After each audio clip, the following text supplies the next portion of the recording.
हर घड़ी आनंद ही आनंद। बोलिए बांके बिहारी लाल की जय हो, राघवेंद्र सरकार की जय हो। राम धनी तो कौन कमी, थोड़ी जोर से राम धनी तो कौन कमी। आज सूजी महाराज सौनकादिक ऋषियों को बताते हैं ऋषिवर। नारद जी कहने लगे कि देखो थोड़ा सा जीवन में सत्संग आया, संतों की संगति भई। जब संत जाने लगे हमने उन संतों से निवेदन किया सरकार हमें भी साथ में ले चलो। वो कहने लगे क्यों? हम नहीं ले जाएंगे, आपकी माँ है, पहले माँ की सेवा करो, और अगर माँ जब नहीं है तो फिर तुम संत हो जाना। नारद जी कहने लगे एक दिन हमारी माँ गाय दोहने के लिए गई, सर्प ने डस लिया, माँ विश्राम हो गई। माँ विश्राम वही, हमें बड़ा दुख हुआ, लेकिन एक आंख से दुख और एक आंख से खुशी। दुख इस चीज का है कि माँ नहीं है, अब हम बिन माँ के हो गए, और खुशी इस बात की है कि माँ थी तो भजन नहीं कर पा रहे थे, अब हम बाबा जी बन जाएंगे। नारद जी ने अंत्येष्टि क्रिया आदि की और कहने लगे हमने अपनी माँ की अंत्येष्टि क्रिया आदि की और माला लेकर के जंगल में चले गए, और ऐसे संतों की संगति में आए कि हमें संत नहीं संता कहते हैं लोग। लेकिन कारण क्या? मूल कारण ये कि हमने जीवन में सत्संग किया। भागवत में भक्तों की कथा है, भागवत में सत्संगति की कथा है, इसलिए आप भागवत की कथा के लिए लिखें। तो पहले ये भागवत ब्रह्मा जी ने दी थी नारद जी को, 4 श्लोकों में थी।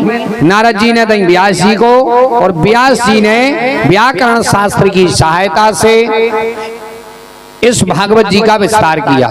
4 श्लोकों का इतना विस्तार हुआ कि 12 स्कंद लिख दिए, 12 स्कंद। श्रीमद् भागवत महापुराण में 12 स्कंद हैं। साधारण गिनती के अनुसार 334-35 अध्याय हैं और 18,000 श्लोक हैं। 18,000 श्लोकों का एक ऐसा विशाल ग्रंथ लिख दिया और नाम पड़ गया श्रीमद् भागवत कथा। बोलिए भागवत महापुराण की जय हो। अब भागवत लिख करके तैयार हो गई, लेकिन भागवत कथा कहेगा कौन? मन में प्रश्न आया, तो भागवत कथा कहेगा कौन? इनसे किसी ने कहा कि तुम अपने बेटे से करवा दो।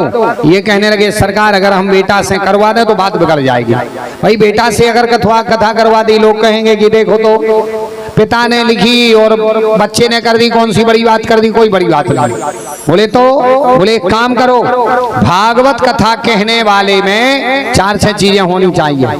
अच्छा, सूजी महाराज सौनकादिक ऋषियों से कहते ऋषिवर, तुमने एक प्रश्न पूछा था कि भागवत कहने वाले में कौन कौन से लक्षण भाव चाहिए, तो सुनो उस प्रश्न का उत्तर यहाँ मिलता है। भागवत कथा कहने वाले में काम नहीं होना चाहिए। अगर कथा कहने वाला स्वयं कामी होगा तो निष्कामी श्री कृष्ण की भगवान की कथा नहीं सुना पाएगा, इसलिए कामी नहीं होना चाहिए। कथा कहने वाले में लोभ भी न भाव चाहिए। अगर कथा कहने वाला हुआ लोभी, अब ओके मन में 7 दिना जई दिमाग में रखी रहे यार आखिरी दिना को जाने लिफाफा कितने को मिल रहा हो, कितने को मिल रहा हो, तो चित्त कथा में न रहे। इसलिए कथा कहने वाले में लोभ भी नहीं होना चाहिए। भाई यजमान है, जो प्राप्त होगा सो ठीक, नहीं दुनिया को देवे बारो जब अपने संगे है तो दुनिया से क्या मांगना? भाई वही यजमानों को देंगे, वही गुरुजी को देंगे, दुनिया से क्या मांगना? देने वाला वो है। लोभ नहीं होना चाहिए। कथा कहने वाले में मोह भी न भाव चाहिए।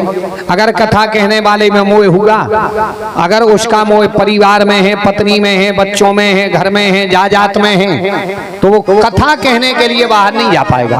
भाई अगर कथा कहने को जाना तो कम से कम 1 हफ्ते के लिए तो घर से दूर जाना पड़ेगा, और 7-7 दिन के लिए घर से दूर जाना, और मोह रहा पत्नी में, बच्चों में, परिवार में, जायदाद में, मकान में, तो उसका मोह वहां पर रहेगा, तो वो धर्म का प्रचार नहीं कर पाएगा और भक्ति से भटक जाएगा। इसलिए कथा कहने वाले में मोह भी न भाव चाहिए। कथा कहने वाले में क्रोध भी न भाव चाहिए, क्योंकि दुनिया को शांति का पाठ पढ़ाने वाले के जीवन में क्रोध नहीं होना चाहिए। अब ये मन में सोचने लगे हमारे बेटा सुखदेव में काम नहीं है, अगर काम होता तो बोलते विवाह करवाओ। हमारे बेटा में लोभ भी नहीं है, अगर लोभ होता तो घर पे रुकते बोलते पिताजी हमें इजाजत दो। मोह भी नहीं है, मोह होता तो माँ की गोद में बैठ जाते, जंगल में नहीं जाते। हाँ, क्रोध है कि नहीं है ये को पता नहीं है, तो क्रोध का परीक्षण करना। एक शिष्य के लिए भेजा जहाँ ये समाधिस्थ थे, भजन कर रहे थे। एक चेला ने जाकर के मंत्र गाया कि कृष्णाय वासुदेवाय हरये परमात्मने प्रणितः क्लेशनाशाय श्री गोविंदाय नमो नमः। सुखदेव जी के नेत्र खुले। सुखदेव जी कहने लगे, नेत्र खुले और नेत्र बंद कर लिए।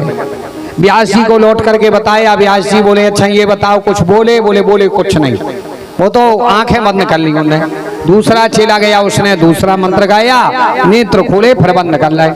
एक और चेला इन्होंने भेजा, बोले जाओ 10वें स्कंद का मंत्र गाना। उसने जाकर के एक बड़ा सुंदर मंत्र गाया जिसमें कन्हैया की करुणा का बखान है कि अहो बकीयम स्तन कालकूटम जिघांसयापा यदयाप्य साध्वी लेभे गतिम धा त्रिचितान्ततोन्यम कंबा दयालुम शरणम व्रजे माम। आज जो ही इन्होंने यह मंत्र गाया, इस मंत्र में कन्हैया की करुणा का बखान है। धन्य है वो भगवान जिनके सामने पूतना अपने स्तनों में जहर लगा करके आई थी। अहो वकीयम स्तन कालकूटम, जहर लगा करके आई थी। धन्य है वो भगवान जिस पूतना के लिए मृत्यु देनी थी उसके लिए माता की गति प्रदान कर दी। इससे बड़ा दयालु कौन हो सकता? जब राक्षसों पर भगवान कृपा कर सकते हैं तो भक्तों पर तो जरूर करते होंगे, जरूर करते होंगे। इसलिए सुखदेव जी के नेत्र खुले। सुखदेव जी कहने लगे भैया ऐसे मंत्र लाते कहाँ से हो? वो कहने लगे कि ये मंत्र ऐसे 1 नहीं, 2 नहीं, 10 नहीं, 20 नहीं, 50 नहीं, ऐसे 18,000 मंत्र हैं तुम्हारे पिताजी के पास। सुखदेव जी आए, आकर के कहने लगे हमारे लिए भागवत कथा सिखाओ। व्यास जी कहने लगे जाओ राजा जनक से लिखवा करके लाओ। ये गए, दरवाजे पर जाकर के खड़े रहे। 1 दिन खड़े रहे, 2 दिन खड़े रहे। राजा जनक ने पूछा, बोले जाओ उनके लिए क्रोध आया क्या? द्वारपालों ने कहा नहीं आया, वो तो जैसे आए थे वैसे ही चकाचक हैं, वैसे ही हैं। राजा जनक दौड़ करके आए, साष्टांग दंडोती लगाई, सुखदेव जी से कहने लगे सरकार क्षमा कर दो, आपके पिताजी ने कहा था कि परीक्षा लेना। सुखदेव जी कहने लगे हम परीक्षा में सफल हैं। बोले बिल्कुल। तो सुखदेव जी कहने लगे भोजपत्र पर लिख करके दे दो, हम भागवत कथा पढ़ने के लायक हैं। राजा जनक कहने लगे सरकार हम क्या लिखें? आप तो स्वयं हस्ताक्षर हो, आप स्वयं हस्ताक्षर हो। इन्होंने लिया और भोजपत्र पर लिख करके दिया। सुखदेव जी आए, अपने पिताजी के लिए बताया और भागवत जी का अध्ययन किया।